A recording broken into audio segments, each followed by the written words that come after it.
Hola, soy el pastor Vladi de Ministerios Visión de Fe en Guatemala. Hemos recibido el encargo de hacer un desarrollo del Evangelio, es decir, de los libros del Nuevo Testamento, en su cosmovisión judía del primer siglo, tal y como lo pensaron los escritores, especialmente Pablo, Juan y los que hemos estudiado. En ese sentido, hemos ya hecho algunos desarrollos como Gálatas, Hebreos, Apocalipsis, y ahora estamos haciendo Romanos. Espero que esto le permita crecer en su entendimiento de la escritura y su conexión con el Testamento de los Antiguos.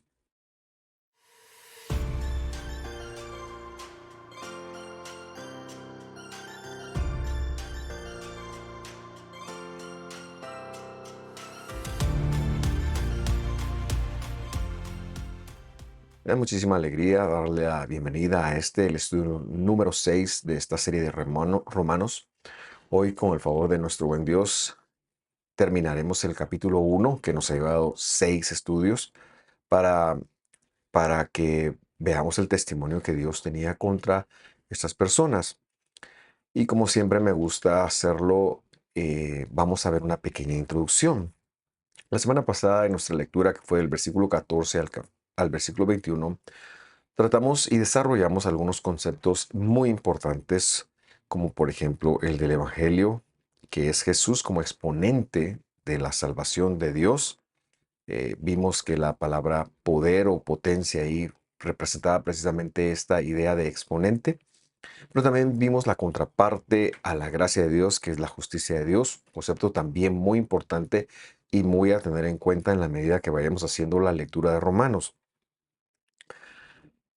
También veíamos el creer bíblico, ¿verdad? Que más que un ejercicio mental o un positivismo, como se lo ve ahora especialmente en el mundo creyente, que lleva al humano a confiar en Dios, se trataba de evidenciar la educación de Dios que Él va poniendo en el corazón. Por lo tanto, en la medida que vamos aprendiendo de Dios, vamos practicando de Dios. Llegamos nuestra lectura hasta el versículo 21 y no lo desarrollamos completamente, así que queremos hacer eso hoy. Vamos a ello entonces. 1:21 de Romanos. ¿Por qué, habiendo conocido a Dios, no lo glorificaron como a Dios, ni le dieron gracias? Antes se desvanecieron en sus fantasías y el tonto corazón de ellos fue entenebrecido. Esto presenta en sí una idea bastante amplia que a partir del versículo siguiente se empezará a extender como quien va desgranando una mazorca para llegar a una idea. Es decir, es un desarrollo que, como lo hemos mencionado, tiene un estilo quiástico judío, hebreo. Pablo era muy así, en el cual ahora expone algo y lo seguirá desarrollando en los versículos propios, pero siguientes, perdón, pero la intención es conectar con lo que ya veíamos acá. Entonces, un par de cositas. Recordar que la semana pasada sí hablamos de que hay dos formas de conocer a Dios, porque hay dos verbos que se usa para ello, el verbo yadá, que implica tener una experiencia con respecto de Dios, como cuando Adán conoció a Eva, su esposa, y resultado de ello tuvieron hijos. Este conocimiento con respecto de Dios se da porque Dios lo inicia, se da porque Dios lo propicia, se da porque Dios elige a la persona, es obra de Dios, es voluntad de Dios y es elección de Dios. Y termina con la salvación de las personas, este conocimiento. Es decir, Dios se revela y el hombre llega a conocer a Dios porque Él se llega como a quitar un velo. De hecho, habíamos hablado de la palabra apocalipto como un sinónimo de Apocalipsis, el nombre del libro que está, el último libro de la Biblia. Ahora, el segundo verbo era el verbo makir, que implicaba un conocimiento intelectual más que nada. Y la semana pasada yo ponía el ejemplo de pilotear un avión con un asistente a la par. No es que yo supiera, pero claro, el conocimiento intelectual podía dar esto. Sin embargo, no había una experiencia. La humanidad tuvo este segundo conocimiento con respecto del Creador.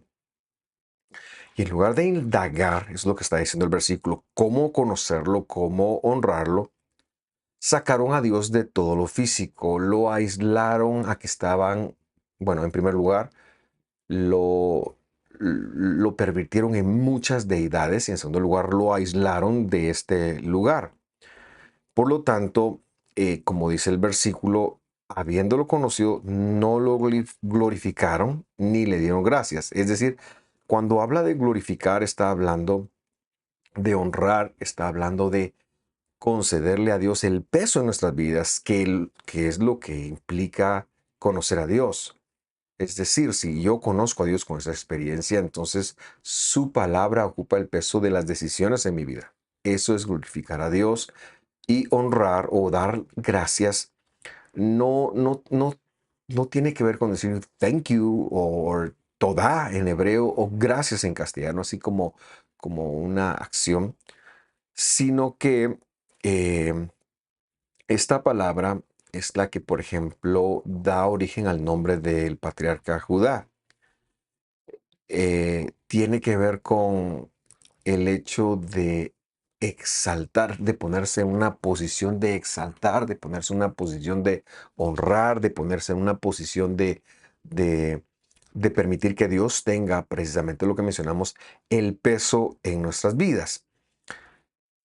Es importante también, y a manera de introducir los siguientes versículos, recordar que la ciencia y filosofía del mundo romano en este momento tiene dos influencias muy marcadas. En primer lugar, la escuela epicúrea que buscaba la felicidad, la realización a través de las sensaciones, es decir, a través de las emociones, tratando de eliminar el dolor, pero no tenía en cuenta a Dios como parte de alguien del cual todo dependiera. La segunda escuela era la escuela de los estoicos, y estos enfatizaban la importancia de la razón, de la virtud y la aceptación de la vida tal como es decir, algo mucho más lógico. Incluso en la adversidad, decían ellos, se puede crecer, pero no dependían de un Dios. Para estas escuelas, ambas, sus deidades no se vinculaban con la vida. Por lo tanto, no había que agradecerles ni reconocerles nada. Ellos estaban en su mundo, habían hecho un relajo de su mundo y aquí estaban los humanos en otra razón. Esto entonces provoca que el humano se desvanezca en fantasías, en pensar en más que pensar, quiero decirlo, en imaginaciones de qué podría ser Dios. Y por eso es que los panteones griegos, panteón romano y todo lo que de ellos se desprendía, toda la idolatría de cualquier cultura del mundo, vemos a dioses malos. Esta es la razón por la cual se iban a adorar serpientes, se iban a sacrificar, en fin, una serie de distractores, porque no reconocen al Creador, no reconocen al único Dios y verdadero Dios. Por lo tanto, como lo señala el versículo que iniciamos leyendo, el corazón de ellos fue entenebrecido. Ahora, no es que Dios haya apagado la luz, es que la luz estaba apagada y si Dios no la enciende, entonces la oscuridad está. Por lo tanto, no es como una consecuencia de esto, de que Dios ha hecho, no, yo los voy a entenebrecer y no, es que el corazón humano ya es entenebrecido, ya es oscuro y al no tener la experiencia con Dios, entonces esto solo se va a, a convertir en más oscuro. Versículo 22 dice, diciéndose ser sabios, se hicieron fatuos. Versículo 23. Y trocaron, dice esta versión, a la gloria del Dios incorruptible, es decir, el Dios que no muere, en semejanza de imagen de hombre corruptible, ya sea imágenes y de aves, o sea, de entes voladores, de animales de cuatro pies y de serpientes. La palabra trocar, ahí que hemos leído, tiene que ver con cambiar. Literalmente allí dice hacer distinto. Por eso es que algunas versiones han traducido aquí y cambiaron la gloria. Eh, pero lo que esto implica es que la humanidad, cuando no reconoce a Dios, cuando no le da el peso, no le da la honra, se empezaron a dejar llevar por la fatuidad, es decir, por la corrupción de sus corazones De hecho, no es que ellos no eran corruptos, no es que no estaban bien, es que la escritura siempre le ha dado al hombre la correcta posición. Hoy en día hay muchas corrientes, incluso desde la iglesia creyente, cristiana, que ven al humano como un ser bueno, como que el hombre sí puede ser bueno, y cuánto no, digamos, la filosofía mundial actual. Ve al hombre como bueno, lo que pasa es que es producto de su entorno, si ha tenido un mal entorno, entonces es un mal producto. Pero la Biblia siempre se ha encargado de definir que el ser humano es malo por naturaleza. Y si Dios no lo cambia, el ser humano, aunque haga buenas cosas, aunque sea altruista, aunque sea alguien que da su vida, sigue siendo malo en sí mismo, porque es la esencia de lo que somos. De hecho, el Salmo 51, 53:1 ha dicho, el necio ha dicho en su corazón, no hay Dios. Se han corrompido, han cometido injusticias abominables y luego dice, no hay quien haga el bien, porque el bien es Dios, porque el bien es acercarse a Dios y porque cuando un humano creyente hace algo bueno es porque Dios lo impulsa, pero cuando un no creyente hace algo bueno, también es un impulso de Dios. También es Dios que es su forma de conducir el mundo el que está causando que esta persona lleve alguna forma de manejarlo o de representar o de hacer algo que Dios quiere. Por eso es que el versículo dice, miren, ellos dejaron de ser sabios, se hicieron fatuos. Y es ahí en donde ellos hacen ese cambio y piensan que el peso de Dios incorruptible, el que no muere, el que no se descompone, ellos se pusieron a adorar imágenes humanas o imágenes de aves o imágenes de animales como el becerro de oro. Esto es algo que incluso pasó en Israel y por supuesto de serpientes. Seguimos el versículo 24 y dice, por lo cual también Dios los entregó a las concupiscencias de sus corazones para inmundicia, es decir, inhabilitarse, para que contaminaran, es decir, para que inhabilitaran sus cuerpos entre sí mismo y entre sí mismos. Y esto lo va a definir más adelante, porque recuerde usted que esta estructura presenta una idea general y luego la empieza a desarrollar por partes. Esto es lo que se conoce en el mundo antiguo, pero especialmente en la mentalidad judía del primer siglo, como un quiasmos. Entonces, lo que haremos en primer lugar es definir qué implica o qué significa la palabra concupiscencia y luego haremos algunas conexiones que son muy importantes. La palabra concupiscencia en el griego, en el cual nos llega la revelación, es una palabra compuesta por dos palabras que implica poner el corazón hacia los deseos o pasiones. Por supuesto, estas pasiones son las pasiones destructivas o prohibidas, todo aquello que es contrario a la vida del espíritu, como lo enseñó el mismo apóstol en Gálatas capítulo 5, versículo 22. Ahora, en el griego de la época, este término concupiscencia era neutro, es decir, habían buenas pasiones, habían, por ejemplo, la pasión de sacar a los hijos adelante y trabajar por ellos, es algo bueno.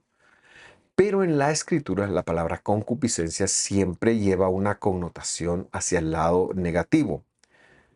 Es decir, cuando nos presenta la escritura esta palabra, siempre va inclinado hacia las pasiones que engendran o que dan a luz pecado. Lo que acabo de decir es que en el mundo antiguo esto podría usarse para bien o para mal, pero la escritura lo usa solo para mal. La mejor forma de explicarlo y cuál es ese proceso quizás lo encontramos en el libro, en la carta que escribió el profeta Jacob, que registraron lamentablemente como Santiago, pero su verdadero nombre es Jacob. Él fue también el líder de la comunidad judío-mesiánica que en Hechos 15 legisló cómo íbamos a entrar nosotros los gentiles. Así que en Jacobo 1:13 o Jacob en Jacob en hebreo decimos, leemos versículo 1, capítulo 1, versículo 13. Cuando alguno es tentado, es decir, a cometer pecado, no diga que es tentado de Dios.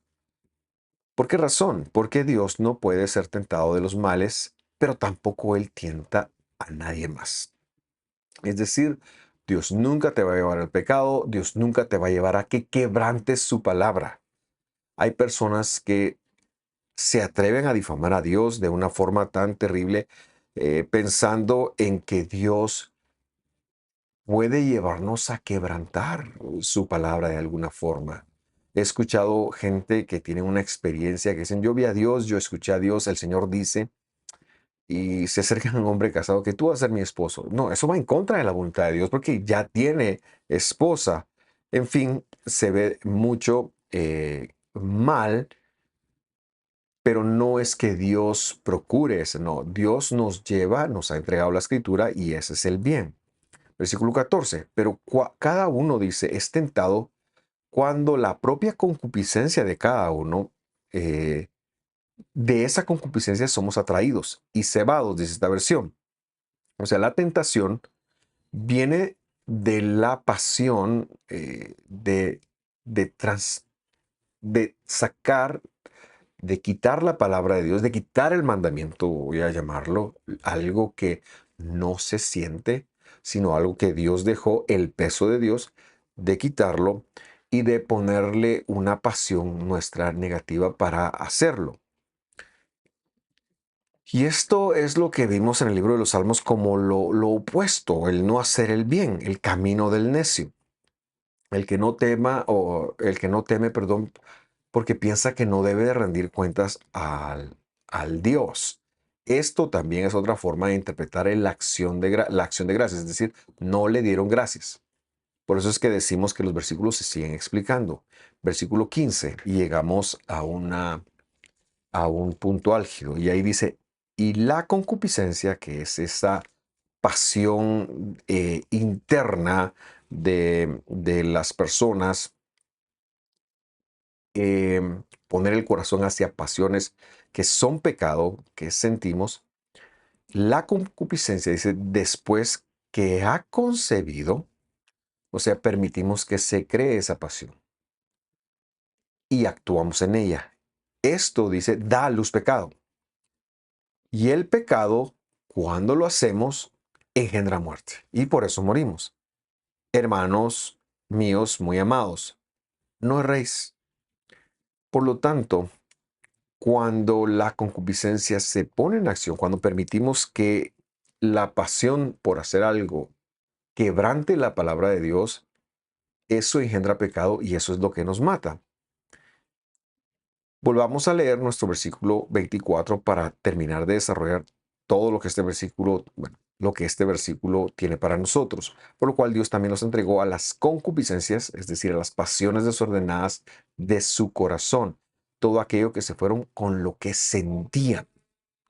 Por eso es que usted no debe de fiarse por lo que siente, ni siquiera cuando siente paz en hacer algo, porque las emociones son engañosas. Está escrito, desconectado será el hombre que confía en el hombre.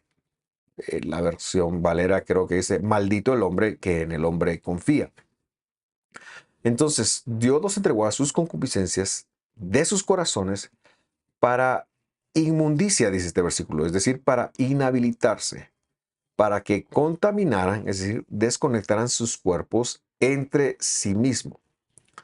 Esta concupiscencia, entonces, cuando fue actuada por los humanos, cuando es actuada, que es el modus vivendi nuestro de todos los días, implica que nos separa de Dios. Eso es lo que quiere decir inhabilitarse, para inmundicia, dice. Y es que la inhabilitación, lo que han traducido inmundicia, y creo que otra palabra es impureza, que han traducido, es una de las tres causas que la desobediencia a Dios genera.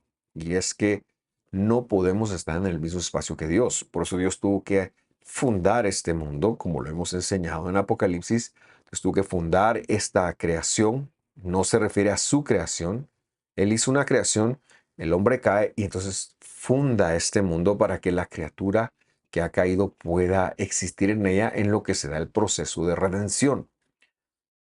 Pero con esto en mente es Bueno, entonces esto sucede porque nosotros no podemos tener acceso al lugar donde Dios está. En Génesis era el jardín del Edén, pero ahora es el cielo. Nadie tiene acceso al cielo porque no hemos sido juzgados.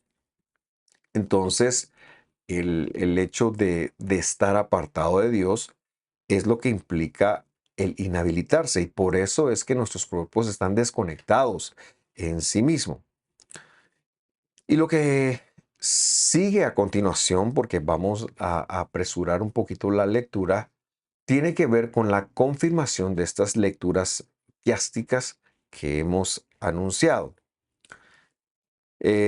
Vamos al 25. Dice, los cuales, hablando de los hombres, una vez que se inhabilitan, es decir, que no pueden estar donde Dios está, porque estamos inhabilitados, los cuales mudaron la verdad de Dios en mentira, honrando y sirviendo, es decir, dándole peso, dejándose tener influencia eh, en las criaturas antes que al Creador, el cual, dice Pablo aquí, es bendito por los siglos. Amén. Verso 26. Por lo cual Dios los entregó a efectos vergonzosos, pues aún sus mujeres mudaron el uso natural, uso que en el uso, perdón, mudaron el uso, el natural uso en el uso que es contra naturaleza. Y aquí vemos otra palabra clave que ha estado con nosotros desde el versículo 24.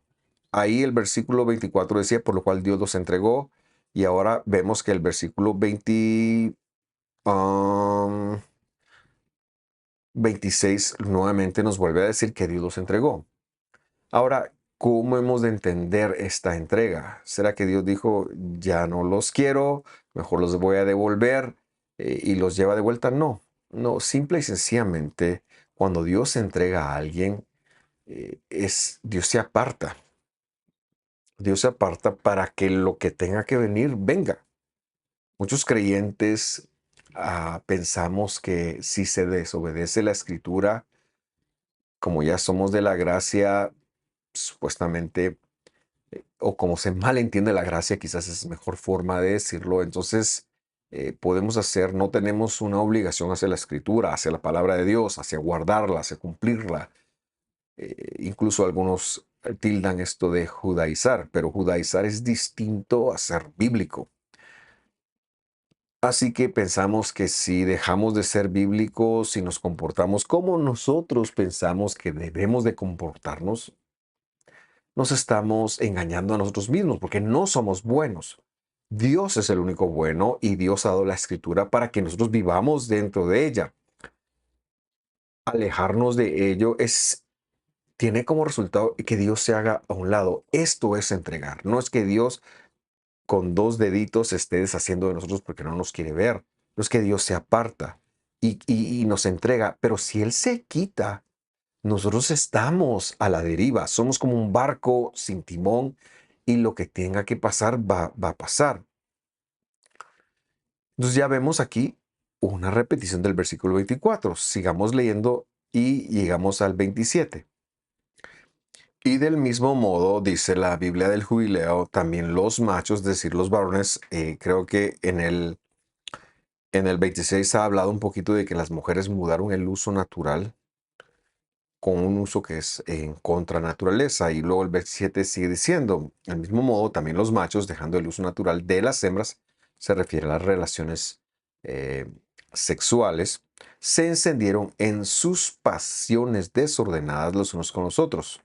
He adaptado la palabra concupiscencias por pasiones desordenadas, cometiendo cosas nefandas de esta versión con machos con machos, es decir, el mismo sexo, y recibiendo en sí mismos la recompensa que provino de su error. Bueno, aquí está desarrollando quiasmáticamente lo que es la concupiscencia desde la vida sexual. O sea, esto tenemos que conectarlo cuando en el verso 24 habló de que Dios lo entregó a su concupiscencia. Quiere decir que el cambio del uso natural de la sexualidad es el resultado de que Dios se aparte y de dejar al hombre sentir y argumentar. No es que yo nací en un cuerpo o yo decido o define mi sexualidad, lo que yo pienso, lo que yo siento. Lo que esto es que Dios les ha entregado, se ha hecho a un lado con respecto de las personas y por eso se escoge el uso, como la escritura le llama, un uso no natural, dejando el uso natural, ahora usan uno antinatural. Se piensa que en el momento en que se escribe el Evangelio, el homosexualismo en el Imperio Romano era una práctica sumamente aceptada. Es decir, hay números que se dan de, por ejemplo, el ejército romano en el cual más de la mitad de las personas tenían prácticas de relaciones homosexuales. En el mundo antiguo esto era algo eh, muy visto. Y es la palabra de Dios lo que viene a traer ese cambio en lo que después será la Edad Media y cómo ahora cuando nos estamos apartando, Dios nos está dejando nuevamente y por eso es que vemos el mundo actual como está.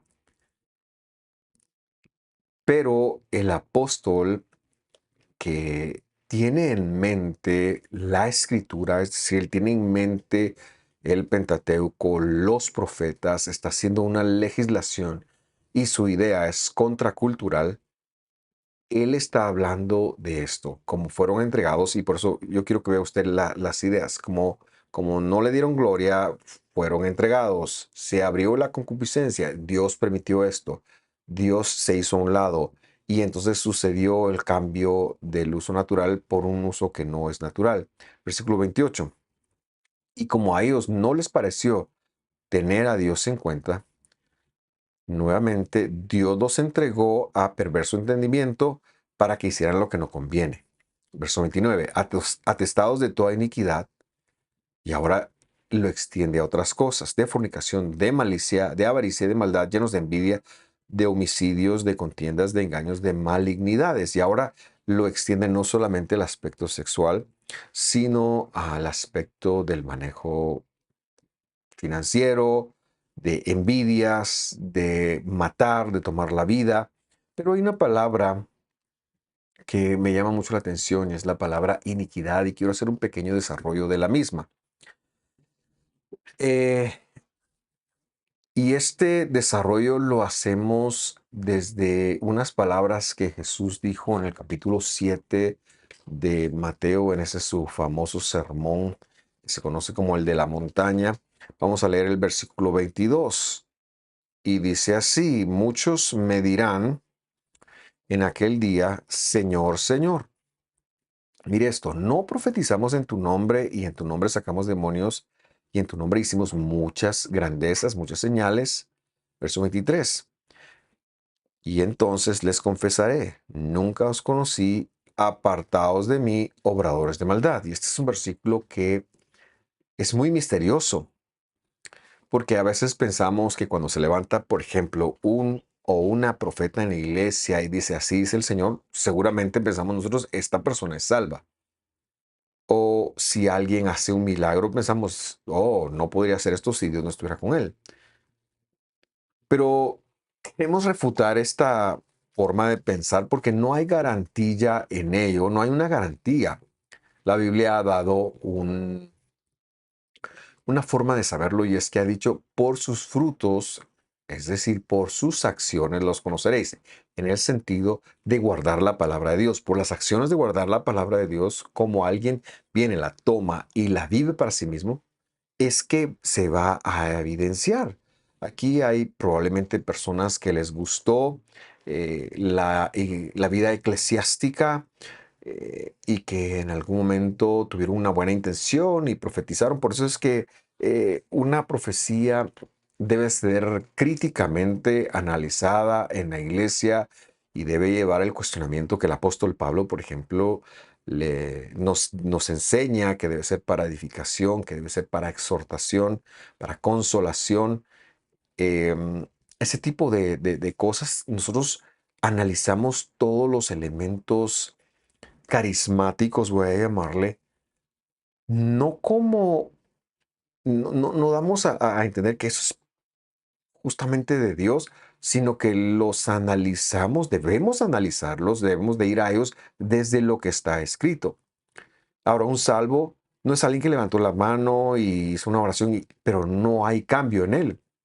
No es que un salvo es alguien que Dios provoca a salvación, es alguien a quien Dios llamó y que esta persona siguió su voz, pasó un proceso de transformación. Por eso es que la salvación es un proceso, es un llamado, es una elección donde Dios va y la persona empieza a cambiar. Claro, invita a Jesús a ser el Señor de su corazón, pero lo más importante no es esa oración. Lo más importante son las acciones que haga después de esta oración, porque cuando alguien es llamado y esa oración fue hecha desde la invitación de Dios a recibirle, entonces habrá un cambio en la persona.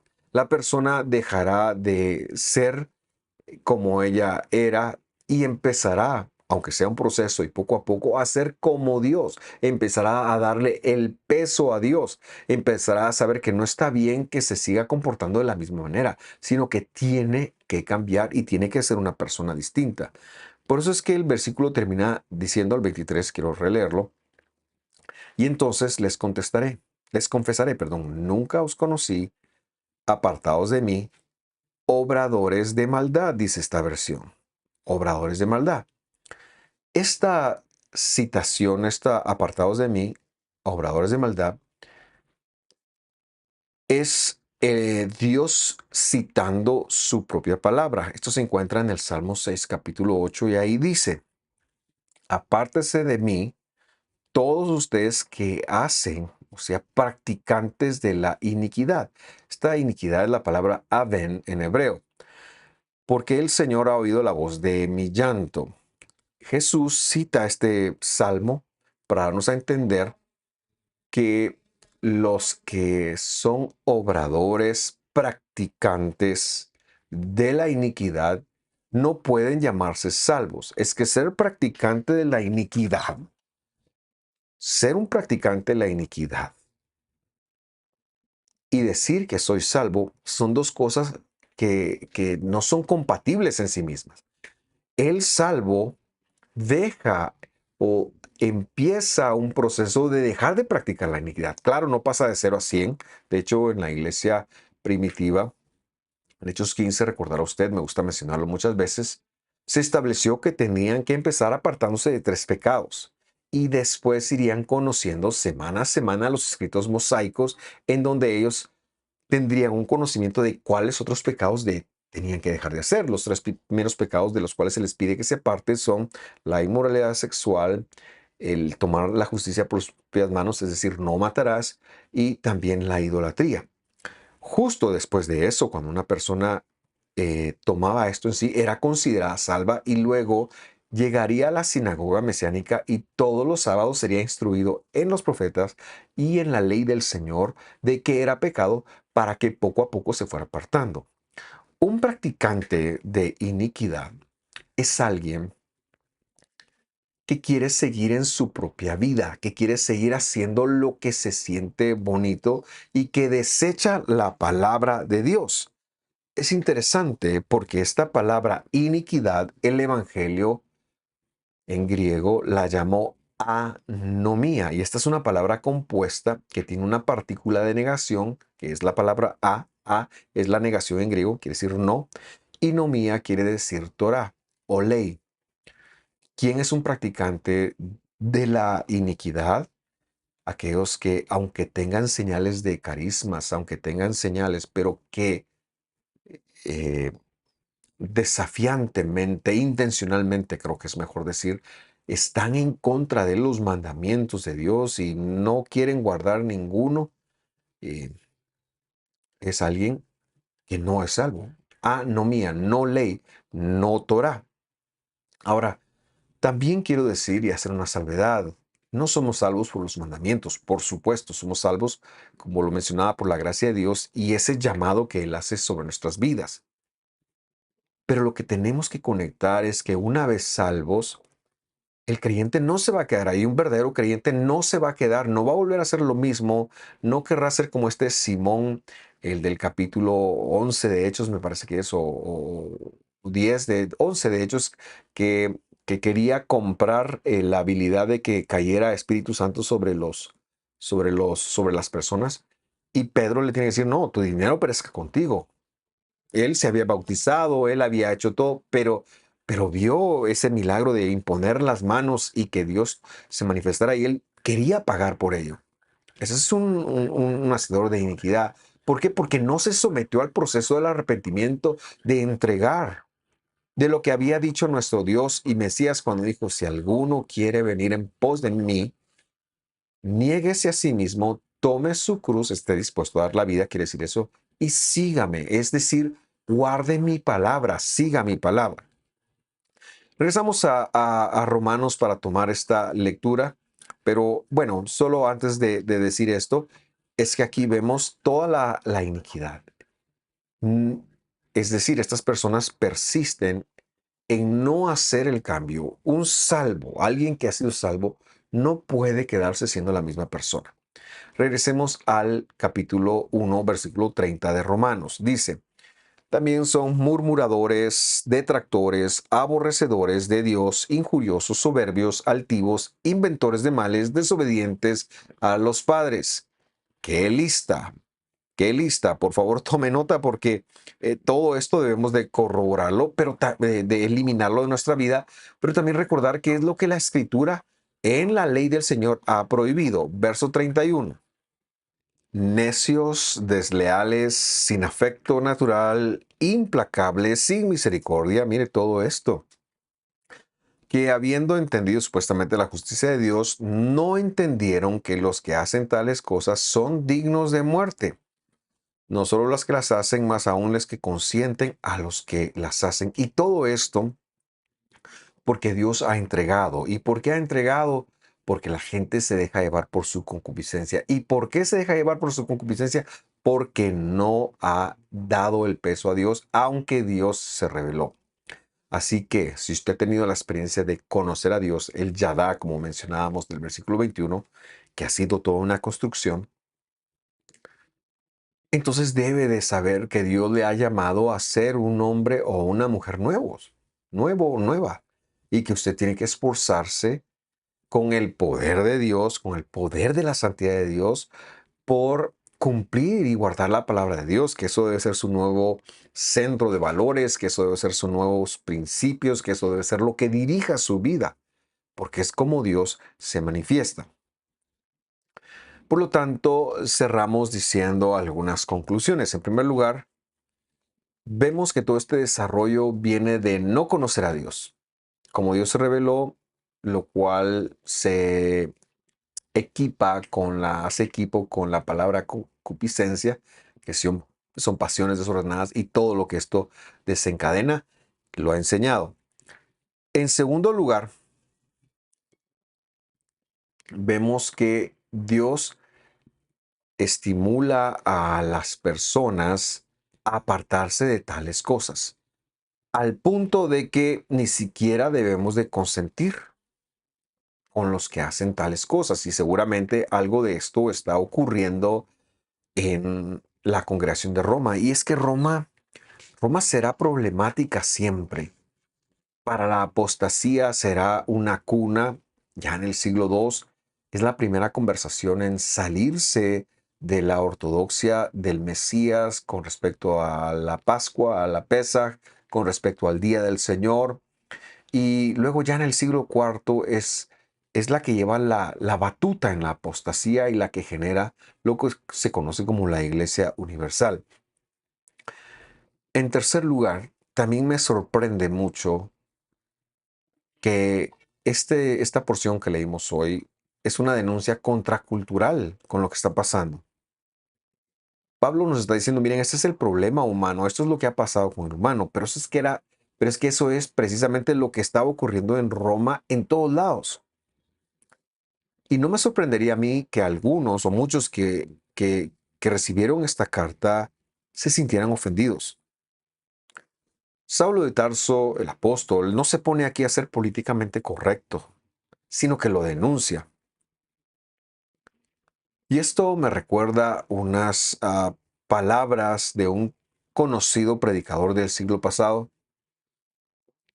quien enseñando acerca de las prédicas o enseñanzas de Jesús dijo que la gente que oía a Jesús no salía brincando, no salían gozosos, salían confrontados con su pecado, salían confrontados, salían tristes, cabizbajos, porque Dios siempre les había confrontado con su pecado. Qué distinto es hoy en nuestras congregaciones en donde lo que se busca es que el creyente salga contento, es que el creyente salga victorioso, salga empoderado, algo que Dios no nos llamó a hacer. Denunciamos lo que está ocurriendo y recordamos la necesidad de volvernos a Dios. Claro, en la iglesia debe haber un equipamiento, en la iglesia debe haber una construcción de las personas, pero no a costa de negarnos, de enseñarnos que como humanos somos pecadores y que debemos de someternos bajo la poderosa mano del Señor. Que Dios nos ayude a transmitir este mensaje, porque cada vez seremos menos los que lo vean así, cada vez serán más los que no tenga fe, sea empoderado, sea bendecido y no le confronten con su pecado. Hoy en día, hacer cualquier tipo de denuncia, incluso por las redes, como o por medio de esta enseñanza, nos arriesgamos a que nos muteen o nos bajen el video. Pero quiero cerrar diciendo, la escritura es la escritura y no la vamos a comprometer. Gracias por sintonizar.